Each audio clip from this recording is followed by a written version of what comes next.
رجعتلك تاني يا قناة الزمالك. انا بس كنت واخد استراحة محارب يومين كده، ولكن راجعلك والنهاردة بقى الضحك للصبح يا معلم، لان القناة النهاردة حصل فيها شوية كوميديا، بس مهم جدا جدا تستنى معايا لحد اخر الفيديو، لان هقولك في اخر الفيديو حاجتين في منتهى الاهمية يخصوا النادي الاهلي. وخلي بالك النهاردة في اكتشاف جديد بالنسبة لي اسمه صوت الزمالك. تعال معايا سمعك ندى الحسيني على صوت الزمالك قالت ايه تعليقا على الصورة بتاعت غلاف مجلة النادي الاهلي، طبعا اللي كلنا اكيد شفناها، ولو ما شفتهاش هتلاقيها قدامك دلوقتي، واللي كان فيها سخرية واضحة على نادي الزمالك.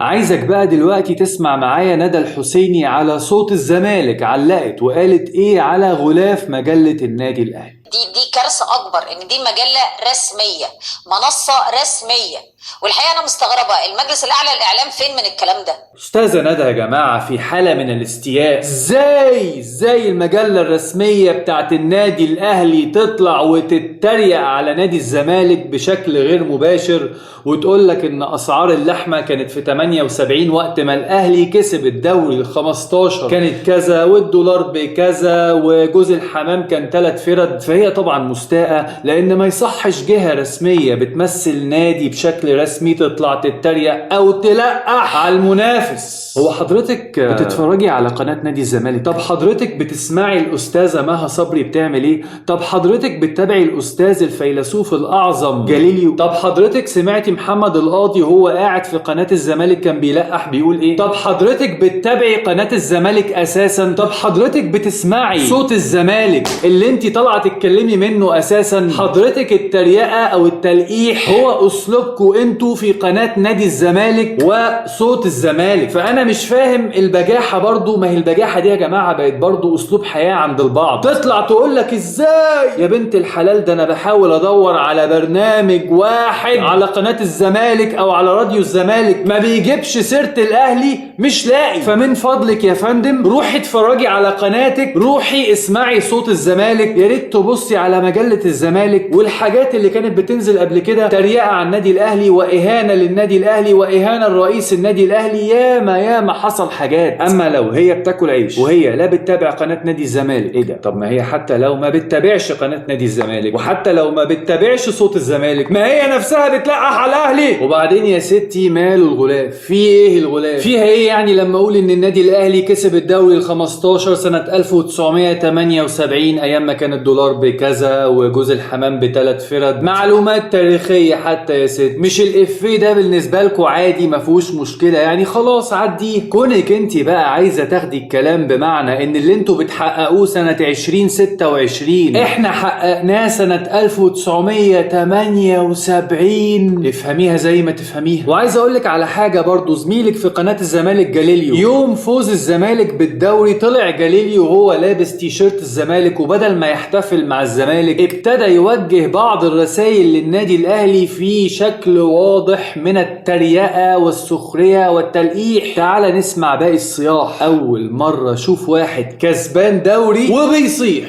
بالمهنيه او يعني متوافق مع المعايير والاكواد. سلام على المعايير والاكواد. يعني معايير ايه واكواد ايه ومهنيه ايه يا جدعان؟ ده انتم شغالين في قناتكم فرح علي ومها صبري، كواد ايه؟ والقناه الرسميه امبارح شايفين الباشمهندس عادل القيعي برضو ماسك ورقه كده وبيقرا منها دوري وفا ودوري الغمز واللمز. انت زعلانه ان الباشمهندس عادل القيعي طلع امبارح يتكلم على محمود وفا الحكم اللي فضح نفسه بنفسه لما حسب نفس ركله الجزاء اللي رفض يحسبها للاهلي بين جنوب افريقيا وغانا؟ الراجل بيتكلم على حكم معاييره جوه مصر حاجه وبره مصر حاجه، او بمعنى ادق لا هي مش كده. معاييره في اي مباراه الاهلي طرف فيها حاجه، واي مباراه تانية الاهلي مش طرف فيها حاجه تانية. انت زعلانه ليه زعلانه قوي ومحروقه قوي ان عدلي القيعي بيتكلم عن محمود وفا؟ وعلى فكره بقى هو غلطان عدلي القيعي بصراحه، هو مش دوري وفا خالص، هو دوري اوسكار رويس، لا احمد مجاهد، والله لا، هو دوري هاني ابو ريده. كملي يا بتاعت الاكواد والمعايير هو احمد بالحاج زي ما انتوا بتقولوا غمز لعواد هو هيلعب فيه، ده معناه ان سعد سمير لما عدي الدباغ يعني زي ما احنا بنقول كده بلغه الكوره لمه كان كده سعد سمير نقدر نقول ان هو تواطأ مع عدي الدباغ. تعالى افهمك حاجه عشان انت طلعتي غلبانه زي زمايلك عادي يعني، ده اللي انا متوقعه يعني. بصي لما تحبي تردي على موضوع بالحاج وان هو غمز في زاويه ولعب الكره في نفس الزاويه، ما تقوليش يعني هو سعد سمير كان مفوت لما عدي الدباغ رقصه. غلط، اللي كتب لك السكريبت غلط. قولي له الصح بقى ان انت تقولي ايه. قولي له والله يعني احنا في لعيبه تانية بنشوفها في دوريات تانية او حتى في نفس الدوري ممكن تبص في نفس الزاويه وتشوط الكره عادي في نفس الزاويه. ده كان هيبقى رد احسن شويه، بس انا عارف ان انتوا اللي بيكتب لكم السكريبتات الاي كيو في مشاكل، فانا اهو انا اهلاوي بحاول اساعدك واساعد اللي بيكتب لك السكريبتات. يا جماعه نهتم شويه بالتفاصيل دي. طب ما هو محمود وفا ده بالمناسبه اللي كان بيدير مباراه الاهلي وسيراميكا كليوباترا في الدور الاول اللي انتهت بالتعادل. سيراميكا كليوباترا كان ليه ضربه جزاء لم يتم احتسابها، كان ممكن سيراميكا كليوباترا بدل ما ياخد نقطه ياخد 3 نقاط، الاهلي يفقد نقطه. والاهلي كان ليه ضربه جزاء برضه. ما تقولي المعلومه كامله، ما تقولي المعلومه كامله وبلاش شغل الاجتزاء الرخيص ده لما اخد نص المعلومه وارمي باقي المعلومه، ده شغل رخيص. ما تقولي ان هدف مودرن الاول فاول واضح على كريم فؤاد. ما تقولي مثلا ان الهدف اللي اتلغى للاهلي في مرمى بيراميدز كان هدف صحيح. ما تقولي مثلا ان جون بيراميدز الثاني في مرمى الاهلي كان من فاول واضح على فيستون مايلي. ما تقولي كل الكلام ده يا فندم. ما تاخديش 10% من المعلومه وتديها لي وتسيبي 90% مبني للمجهول انا معرفش عنه حاجه. لا يا فندم، اديني المعلومه كامله، او بمعنى اصح ادي المشاهد بتاعك اللي بياخد معلوماته منك، المشاهد الزملكاوي المفروض يعني، المعلومه كامله. احترميه. والله العظيم يا جماعه الناس دي قبل ما تكون بتلقح على الاهلي او مش بتحترم الاهلي، فدول مش بيحترموا جمهور الزمالك اللي بيتفرج عليهم واللي بيصدقهم. طب بلاش مباراة السوبر دي بقى مباراة بطولة مش تعويض وانه المسابقة طويلة وهنعوض. برضو كان في خطأ تحكيمي احال دون انه سيراميكا كليوباترا.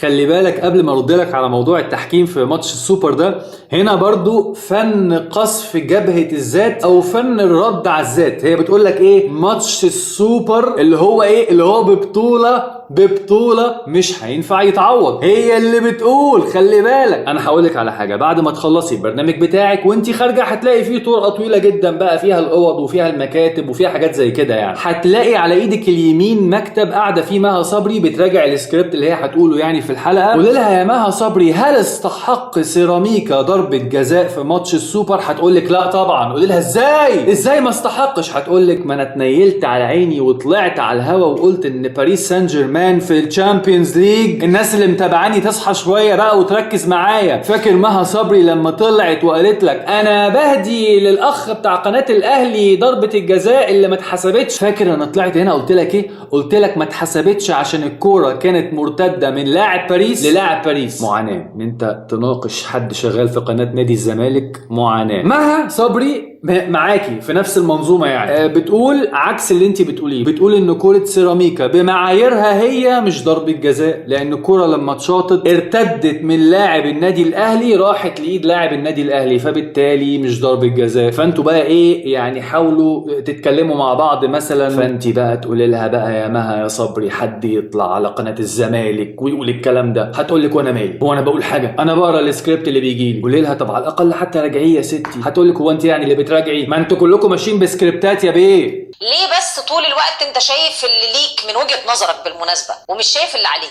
يا بنتي ده انت لسه عامله الحركه دي دلوقتي لما بتقولي محمود وفا في الدور الاول وضربه جزاء. انت بنفسك شفتي اللي ليكي وما شفتيش اللي عليكي. بس انا عذرك بصراحه وما اقدرش الومك، لان ده هو انت ودي هي فرح علي ومها صبري وجاليليو ومحمد القاضي واحمد عفيفي وخالد الغندور وطارق السيد. بصي انا ماسك نفسي اني ما اقعدش افتح لك واجيب لك كل الحالات التحكيميه واطلع لك ان الزمالك ده اصلا يخلص متوسط جدول اساسا. ايه شايف انه الزمالك لما بياخد بطولة لازم يبقى واخدها بطريقة يعني مشبوهة او بطريقة غير رسمية او غير شرعية؟ والله انا شايف ان البطولة دي ممكن تكون بطولة موجهة او بطولة غير رسمية او غير شرعية، لان ببساطة في حاجات حصلت هي اللي بتقول كده. احنا عندنا استاذة رئيس لجنة حكام بيعين بالتدليك، اللي يدلك لي اكتر اعينه اكتر. شفتي شبهة اكتر من كده في حياتك؟ عندنا حكم او عندنا رئيس لجنة لجنه حكام طلع قال انا السنه اللي فاتت محدش طلب مني ان انا اجيب حكام اجانب، والله جاله التليفون الياه ولا غير كلامك يالا، راح عامل مداخله بقى عشان يعدل. لا يا باشا ده طلبوا مني ايوه حكام اجانب، وكلمنا احنا كلمنا احنا كذا اتحاد، ايوه حصل ايوه. يقول لك اصل ترجمه غلط، يروح قايل في التصريح الاولاني كنا محضرين بسيوني عشان يحكم. ايه الترجمه اللي بينزل معاها بسيوني مجانا ده؟ مش فاهم انا يعني. هل من الشرعيه ان انت في موسم من المواسم تلعب الدور الثاني، مباريات الدور الثاني او عفوا مباريات الدور الاول بصفقات الدور الثاني وبعد تدعيمات يناير؟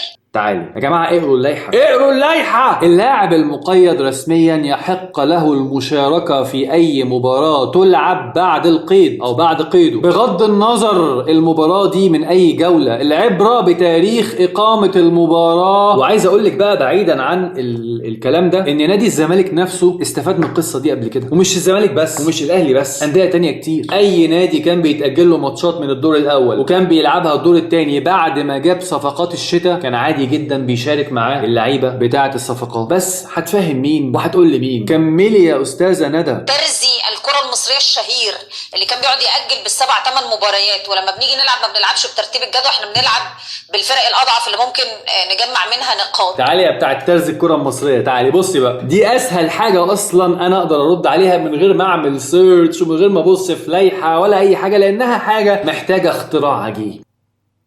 هو الاخ اللي انت بتتكلمي عنه ده اللي هو انت بتسميه ترزي الكرة المصرية، وانا هجيلك كمان شوية وحسبت لك ان انتوا كنتوا بتفصلوا من عند الترزي ده، بس اتقالي الترزي ده لما كان بيأجل للنادي الاهلي كان بيأجل مثلا علشان النادي الاهلي بيصحى الصبح يقول مكسل الغي الحجز اجلي الحجز اليوم الخميس الجاي، ولا كان عشان الاهلي بيشارك في بطولات زي مثلا كاس العالم للأندية اللي كنا بنروحه كل سنة تقريبا، زي مثلا دوري ابطال افريقيا اللي احنا اتعودنا خلاص ان احنا لازم نوصل للمباراة النهائية، وعدم الوصول او عدم حتى الحصول على البطولة حتى لو انت كسبان دوري فده فشل. طيب التأجيلات دي كانت بتحصل لأسباب، وكانت بتحصل لكم لما كنتوا بتلعبوا في البطولة الكونفدرالية اللي انا ما زلت بقول لك اهو عشان ابقى متسق مع ذاتي بطولة مهزأة. هجيلك لحتة الماتشات السهلة قبل الماتشات الصعبة عشان دي بقى اسهل حاجة اصلا هرد عليها في الحلقة دي كلها. بس الاول الترزي ده كان في واحد بيكلمه كان بيقول له عليا الطلاق ملاعب الماتش اجله، يقول له حاضر عينيا. الترزي ده كان يكلمه واحد يقول له انت بتأجل الاهلي الماتش ده مش لاعب الا لما الاهلي يلعب، يقول له يا عم طب الاهلي عنده ارتباطات انت فاضي ما عندكش حاجه مش لاعب، يقول له حاضر عينيا الاثنين عينيا. الترزي ده كان بيكلمه واحد يقول له بقول لك ايه احنا هنأجل الماتشات دي لحد ما فرجاني ساسي يخف واللي عنده حاجه يعملها ومش لاعب، وكان بيأجل. ده الترزي فوقي يعني السكريبت اللي هي بتقرا منه فعلا مكتوب فيه الكلام ده. انا بدأت اشوف ان اللي بيكتب السكريبتات دي واحد اهلاوي عايز يضحك الناس عليكم. اما بقى اكبر كذبه في التاريخ اللي هو يا عم يديك الماتشات السهله الاول وبعدين خد الصعب. انا هديك مثال بسيط جدا يفهمه اي طفل صغير. الاهلي النهارده كان مثلا متاجل له مباراه مع النادي الاسماعيلي ومباراه مع نادي غزل المحل، فجينا الاهلي خلص بقى البطولات وخلص كاس العالم للانديه ورجع. الاهلي هيبقى عنده 3 مثلا، عنده 4، عنده 5، اي يوم في قبليه يومين او 3 ايام وبعديه يومين او 3 ايام فاضي. بس الاسماعيلي مثلا بيلعب في نفس اليوم او بعديها بيوم او قبليها بيوم مثلا، والترتيب ان المفروض الاهلي الاول يلعب الاسماعيلي وبعدين غزل المحله. غزل المحله فاضي ما عندوش اي ارتباطات، الملعب بتاعه ما بيتلعبش عليه مثلا فاضي، او ما انا باجي اقول لا انا هاجل الماتش الاسماعيلي والعب الاسماعيلي مع الاهلي اللي هو اصلا ماتش مؤجل للاثنين. ما انت كده الماتش اللي انت مأجله حطيت مكانه ماتش تاني برضه، انت عملت ايه؟ ولا العقل بيقول استغفر الله العظيم، يعني العقل استغفر الله العظيم، غزل المحله عندي فاضي ما عندوش مباريات، تعالى يا غزل المحله العب. لعب الاهلي خلاص خلصنا من ماتش مؤجل. يعني اقول ايه بس؟ بيطلعوا على شاشات ومايكات وسكريبتات وكاميرات واضاءه واستوديو وصوت الزمالك وقناه الزمالك، ادي الصفوه. لا حول ولا قوه الا بالله العلي العظيم. ده انا بس اديتك مثال بسيط، ده انا لسه بقى ما جيتلكش في موضوع الملاعب اللي بيتلعب عليها الماتشات، مثلا انهي ملعب فاضي ولا انهي ملعب بيتلعب عليه، ما جيتلكش في موضوع الامن، ده حوار لوحده اساسا. الكيد في الاخر مش هيفيدني اهو طالع بموسم صفري. ايوه هي دي الحته اللي انا مستنيها. فوقي الاستاذه لسه من شويه في نفس البرنامج بتقول لك ماتش سيراميكا اللي انت استفدت بيه وما فيهوش تعويض. ليه ما فيهوش تعويض؟ اصله ببطوله. وبعديها 3 دقايق مثلا تقول لك موسم صفري. ده بقى مش سكريبت، انا باكد لك ده ارتجال. ونصيحه مني للاعداد وللاخ كاتب السكريبتات، نبهوا عليها ما ترتجلش. ركزي وما تقوليش المعلومه وعكسها في نفس الحلقه. بس هي لو عملت كده انا مش هلاقي محتوى كوميدي. لا استمر، انا اسف. طول ما انت بتبص على غيرك، الزمالك بيبص في ورقته. لما بيجي يجيب صفقاته بيبص في ورقته، بيشوف سكواده، زي تقريبا كل الفرق الطبيعيه، زي كل الفرق اللي موجوده في الدوري. هي قصدها تقول يعني ان انا لما اروح اشتري من عندها لاعب او اخد من عندها لاعب ابقى انا كده مش ببص في وقتي. في فريق في الدوري نفس الدوري اللي احنا فيه ده اسمه بيراميدز. بيراميدز ده تقريبا اخد فريق من عندكم. هل بيراميدز برضو كان باصص في ورقته؟ تعال معايا بقى يا معلم، ودلوقتي معادنا مع وجه جديد للكوميديا من صوت الزمالك، حنين خالد، اللي مش عاجبها خالص فكرة ان الاهلي يبحث ويفتش ورا موضوع الرخصة اللي الزمالك المفروض هيطلعها او مش هيطلعها عشان يشارك في بطولة افريقيا، وهي عندها وجهة نظر في هذا الموضوع خاصة بالنادي الاهلي. تعال نسمعها. بيدور يعني ورا الموضوع ده علشان ياخد حق مش حقه، خلينا نقول بوضوح، ده اكيد حق مش حقه. الكلام اللي بيتوزع والحاجات اللي بتتقال دي لازم نراعي ربنا فيها، فما ينفعش نقول حاجات ونبقى بص اولا هي مقتنعة ان الاهلي بيدور على حاجة مش من حقه. هي مقتنعة او هم فهموها يعني ان احنا طالما طلعنا الاول او التاني او التالت يبقى لازم نروح نشترك في البطولات الافريقية. باشا، في رخص، في فلوس عليك تدفع، في 18 قضية ايقاف قيد، في بلاوي سودا لازم تدفعها الاول. لا، انا بتعامل هنا معاملة البلاي ستيشن، عشان طلعت اول او تاني او تالت العب بقى في البطولة القارية، ماليش دعوة يا ابني. ادفع. ما ماليش هدفع، انا مش هدفع. هي بتتعامل بالعقلية دي، بس واضح انها لسه عايزة تقول حاجات مهمة جدا، فياريت نسمع باقي الكلام من حنين خالد. ومدربين رحلوا وما زال بيدفع لهم فلوس، يعني زي ريبيرو ومساعديه ووكيل طرق الحقيقه اللي ما خدش فلوسه. الحاجات دي ما تحصلش في انديه مبتدئه الحقيقه، يعني ده الزمالك الحقيقه خلينا نقول رغم اللي بيعاني منه كله في موسم صعب ما عملش كارثه بالشكل يعني بكم الكوارث وحجمها. هي بتقول لك ان النادي الاهلي بتقول لك ان الاهلي عامل كارثه، وبعدين ايه قالت لك وكيل طرب ما خدش فلوسه، فدي كارثه. وبعدين بتقول لك ده نادي الزمالك ما عملش ايه. انا قبل كده قلتها والله العظيم 3 يا جماعه خفوا الواسطه شويه. يا معلم انا ظلمتها. يعني هي فاهمه مثلا ان انت النهارده كنادي زمالك لما يبقى عندك 18 قضيه ايقاف قيد، بص انا بقولها ازاي، بقولها كانها مثلا ايه 18 دوري ابطال، وانت اهلي عندك واحد بس ما دفعتلوش فلوسه. تعلم مني، انا عندي 18 واحد، لا وايه 18 واحد طلعوا على الفيفا ورفعوا قضايا وكسبوا القضايا. مش انت عمال تعايرني ان انت عندك 45 دوري وانا عندي 15؟ طيب انا عندي 18 قضيه ايقاف قيد، انت عندك كام قضيه؟ هي واضح انها حبت تجود، قالت لك طب احنا دوري هم اكتر، دوري ابطال هم اكتر، اي حاجه هم اكتر، اي حاجه، بس لقيتها احنا اكتر في ايقاف القيد زمالك. دي العقليه اللي احنا بنتعامل معاها. والله العظيم 3 بحلف بالله لو انا صديق مخلص ليكي والله العظيم 3 هقول لك بلاش تكملي في موضوع الميديا ده، او على الاقل هقولها بلاش تكملي في موضوع الميديا الخاصه بالرياضه او بالكوره. ممكن تعملي بودكاست عن الفاشن مثلا، عن الفن، عن اي حاجه. هرجع اقول لك ايه، ضحك ببلاش. تعالى بقى يا باشا نطلع على الكابتن محمد ابو العلا في قناه نادي الزمالك. خلاص سيبنا صوت الزمالك ونسمع محمد ابو العلا بيقول ايه وهو مستاء وحزين. للاسف لما تلاقي مجله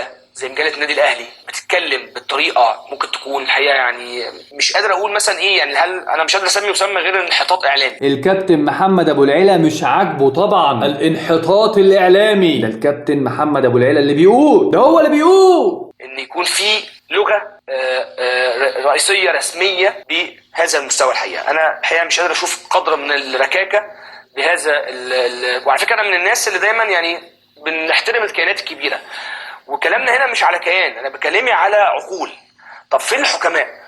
فين العقلاء تعالى يا بتاع العقول والحكماء والعقلاء وركيكة، انت القناة اللي انت فيها دي يا اسطى اسمها ايه؟ قناة الزمالك. القناة دي فيها برنامج يا اخي بتقدمه واحدة اسمها فرح علي تقريبا. انا عايزك بقى تقعد تتفرج على هذا البرنامج. شوف مثلا هل هي مثلا في كل حلقة مثلا بتلقح على النادي الاهلي مثلا بتاع 14 15 20 25 45 150 200 300 يعني حوالي 500 مرة مثلا على النادي الاهلي ولا لا. شوف مثلا هل الاستاذ جاليليو لما بيتكلم في برنامجه حتى وهو بيحتفل بالدوري هل لقح مثلا على النادي الاهلي ولا ما لقحش؟ هل اتريق مثلا على النادي الاهلي ولا ما اتريقش؟ هل لما بيجيب معاه ضيوف ويقعدوا يتكلموا والمفروض ان هم هيتكلموا في الكوره بيتكلموا في الكوره ولا الموضوع بيلف ويطلع على تلقيح على النادي الاهلي؟ شوف مثلا استاذتنا العظيمه مها صبري لما بتقعد تتكلم سواء في البرنامج بتاعكو الرئيسي اللي على قناه نادي الزمالك الرسميه، شوف كده هل مها صبري بتلقح مثلا على النادي الاهلي، بتتريق على النادي الاهلي، بتتهم مثلا النادي الاهلي باي حاجه؟ شوف يعني في حاجه تانية يا جماعه، فكروني يا جماعه انا مخي مش دفتر. ايوه النهارده طلع لنا كده اختراع جديد اسمه صوت الزمالك. اتفرج على اسمعوا بلاش تتفرج عليه، انا اسف، اسمعوا. هتلاقي في واحده اسمها ندى الحسين يا اخي بتقول كلام يا نهار اسود ومنيل على ده كلام. طب بلاش ندى الحسيني جايز انا راجل مفتري. هتلاقي واحده تانية اسمها حنين خالد دي بقى حوار بتقول لك ان النادي الاهلي في كوارث اكتر من نادي الزمالك. عارف ليه؟ عشان الاهلي في واحد بس ما خدش مستحقاته اللي هو على حسب اللي هي قالته يعني وكيل ترب، لكن نادي الزمالك تعلموا من الزمالك 18 قضية ايقاف قيد. سلام كابتن ابو العلا، واضح ان انت هتنضم لشلة الانس والضحك، لان انا مش قادر اصدق واقتنع ان انت ما بتتفرجش على قناة نادي الزمالك. ما انت اكيد بتتفرج وعارف ان انت المحتوى بتاعك قايم على التلقيح والتريقة على النادي الاهلي اساسا. الكبير كبير بتصرفاته، الكبير كبير بمواقفه، وبعدين اللي بيدعي ثانية واحدة بس عشان هقف لك على الواحدة برضو. انت قلت الكبير كبير بايه؟ بتصرفاته ومواقفه. هو كده صنف الحقيقة كل الناس اللي شغالة في قناة نادي الزمالك وقناة نادي الزمالك. كابتن ابو العلا يا جماعة بقى الراجل هيصعد والراجل مش هيهزر، الراجل بيرسل رسالة لمين؟ تعالى معايا نشوف. وانا يمكن هنا بوجه رسالة الحقيقة، ويعني بطالب رئيس المجلس الاعلى لتنظيم الاعلام ان نشوف حل ويرجع لنا حقوق الأدبية بتاعت نادي الزمالك من مثل هذه التصريحات أو مثل هذه العناوين اللي أنا بعتبرها مسيئة. ماشي يا سيدي، عايز بقى شوف هتوقف الأستاذ إبراهيم المنيسي، يعني شوف أنت عايز إيه، بس أنت كده عيشك هيتقطع. هتقول لي أنا مالي يا عم؟ هقول لك ما أنت لو أوقفت إبراهيم المنيسي هنوقف قناة الزمالك وهنوقف صوت الزمالك، فأنت مش عيشك بس اللي هيتقطع، عيشك أنت وعيش فرح علي وعيش مها صبري وعيش ندى الحسيني وعيش حنين خالد، وبصراحة بقى عيش أنا كمان. هو أنتوا لو توقفتوا أنا هطلع أضحك على مين؟ الأهلاوية نفسهم هيضحكوا على مين؟ كنت عايز اقول لك على حاجه مهمه جدا الاول، على معتمد جمال اللي ظهر في حلقه مع ابراهيم فايق وقال نصا كده عايزه تيجي مثلا تتمتع مثلا عشان نلعب كوره حلوه، نتيجه واخسر. مع احترامي ليك انا مش جاي عشان امتعك. يعني مثلا ماتش بيراميدز الثاني مثلا، انت من امتى شفت مثلا بيراميدز بيلعب بيسيب الكوره لحد؟ فانا بين الشوطين نبوظ اللعب، يلا نبوظ اللعب بين الشوطين. قلت لهم مش عايز كوره حلوه، انا مش هضغط وهو مش هيضغط، يلا لعب دمه تقيل جدا. لو قاعد واحد مشجع مش مستمتع، انا ماليش دعوه، انا مش جاي ابسطك.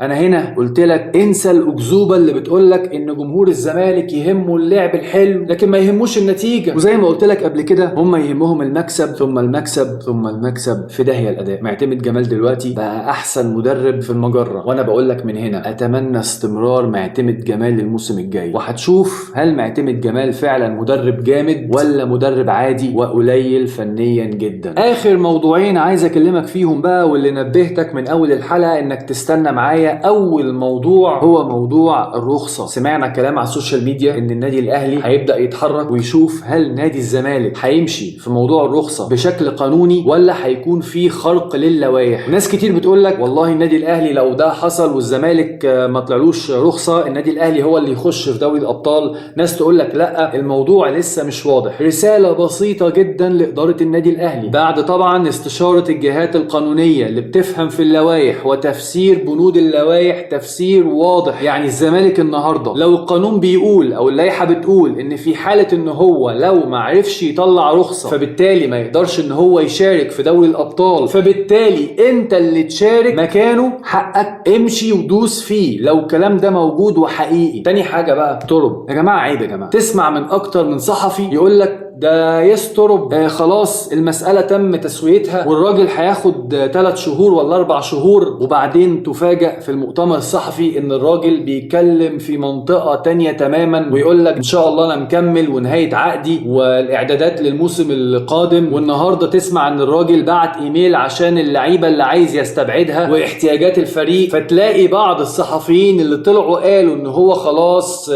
تمام وفي ترضية وهيمشي يقول لك اصل الوكيل بتاعه لعب في دماغه. والله العظيم اللي بيحصل ده عيب. وبعدين هنستنى لحد 30 يونيو ولا هنستنى لحد الموسم الجاي ولا الراجل هيمشي دلوقتي ولا ايه اللي هيحصل بالظبط؟ وفي ناس تطلع تقول لك ايه ده هما الاتنين قاعدين لبعض. يعني ايه؟ يعني ترب قاعد بيراقب النادي الاهلي ولو شم خبر ان الاهلي بيفاوض مدير فني وقعت في المحظور، ايدك على 6 مليون دولار. والعكس النادي الاهلي برضو بيقول لك ان هو قاعد بيراقب ترب وبيشوف الدنيا ماشيه ازاي، ولو شم ريحه ان ترب بيظبط نفسه مع نادي تعالى يا معلم افسخ بقى من جانب واحد وبالسلامه. الصراحه يا جماعه انا موضوع ترب ده خنقني وعايزين بقى ننتهي من القصه دي. لسه عندنا موسم ولسه عندنا سوق انتقالات ولازم يبقى عندك مدير فني يشارك على الاقل في اختيار اللاعبين اللي انت هتشتريها او اللعيبه اللي انت هتمشيها. فخلي بالك من النقطه دي لو سمحت واهتم بيها. كده نبقى خلصنا النهارده. مش هوصيك بقى يا معلم على اللايكات بقى، اللايكات دي مهمه جدا جدا جدا، والتعليقات. عايزك تكتب لي رايك في موضوع ترب واكتب لي رايك برضو في موضوع الرخصه بتاعت الزمالك، وبرضو اكتب لي رايك في نجوم الكوميديا الجداد اللي معانا النهارده من صوت الزمالك. هقرا كل التعليقات باذن الله ونتكلم مع بعض ونتناقش مع بعض. اشوفكم باذن الله في فيديو اخر واحنا بنرد على المجره الزملكاويه. سلام.